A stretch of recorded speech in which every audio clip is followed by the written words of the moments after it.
লাভ একটা ব্লেসিং, একটা অনুভূতি, একটা অসাধারণ জিনিস দ্যাট বাইন্ড আস অল। আমরা লাভ ফিল করি তখন যখন আমাদের brain feel good hormone release করে, যা ওই ব্যক্তি বা বস্তুর প্রতি আমাদের অ্যাফেকশন তৈরি করে। কিন্তু এই অ্যাফেকশন নানান কারণে নষ্ট হয়ে যেতে পারে। মনে করো তুমি সিয়াম আর তুমি রিলেশনে আছো, তোমরা একে অপরকে অনেক ভালোবাসো, তোমাদের মাঝে সব ঠিক আছে, কিন্তু একদিন কোনো কারণে তোমাদের দুইজনের মধ্যে কথা কাটাকাটি হইলো, তার ফলে তোমরা কয়েকদিন কথা বলো না। ভালো ফিল করানোর জন্য তোমার ফ্রেন্ড তোমারে আর ওর ফ্রেন্ড ওরা বিভিন্ন জিনিস বলা শুরু করলো, যা অবশ্যই তোমার একে অপরের বিরুদ্ধে। যা শুনে তোমার মনে আনকনসিয়াসলি ওর বিরুদ্ধে একটা চিন্তা আসতে শুরু করলো যে সে কি তোমার জন্য আসলে ভালো ছিল, আর তার ক্ষেত্রে এমনটাই হয়। পরবর্তীতে এটা তোমাদের মাঝে ব্রেকআপের আরেকটা বড় কারণ শুরু করে দেয়। রিলেশনশিপে পার্টনারের প্রতি স্ট্রং ট্রাস্ট থাকা লাগে, যার ফলে রিলেশনশিপটা টিকে থাকে ফর এভার। এটা ব্রেকআপ হওয়ার অন্যতম কারণ। তাই যদি তোমাদের একে অপরের প্রতি ফিলিংস কম থাকে তাহলে রিলেশন উইল এন্ড আপ, কিন্তু তোমাদের ফিলিংস স্ট্রং থাকা you guys sort it out. But একটা সমস্যা তৈরি হয়, মেয়ের চাহিদা বেশি যা তুমি পূরণ করতে পারতাছো না, সো শি ওয়ান্ট বেটার, যা আজকালকার রিলেশনের সমস্যা। Need is an essential thing, কিন্তু রিলেশনে নিডি হলে তা অন্য পার্টনারের উপর প্রেশার দেয়, যা ব্রেকআপ হওয়ার একটি কারণ।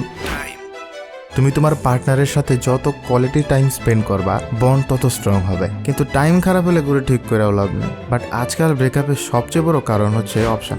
যত অপশন তত চয়েস, স্পেশালি টুডেস জেনারেশন, তাদের কাছে অপশন বেশি, ফিলিংস কম, তাই ওই রিলেশনগুলা জীবনও টিকে না। কিন্তু যার প্রতি আমাদের রিয়েল অ্যাফেকশন থাকে, যখন সেই মানুষটা চলে যায়, আমাদের অনুভূতি নষ্ট হয়ে যায়, আমাদের ওই ফিল গুড হরমোনস তখন স্ট্রেস হরমোনে পরিণত হয়। কর্টিসল একটা হরমোন যা আমাদের সকল স্ট্রেস, অ্যাংজাইটি, ডিপ্রেশন এর কারণ। এই হরমোন আমাদের ব্রেকআপ ফিল করায়, আর আমাদের ব্রেন ফিজিক্যাল অ্যান্ড ইমোশনাল ড্যামেজের সেম জিনিস হিসাবে নেয়। এই কারণে এটা এত কষ্টকর। তাই ব্রেকআপের পেন আমরা সেম ভাবে অনুভব করি। So love is a blessing and a curse at the same time.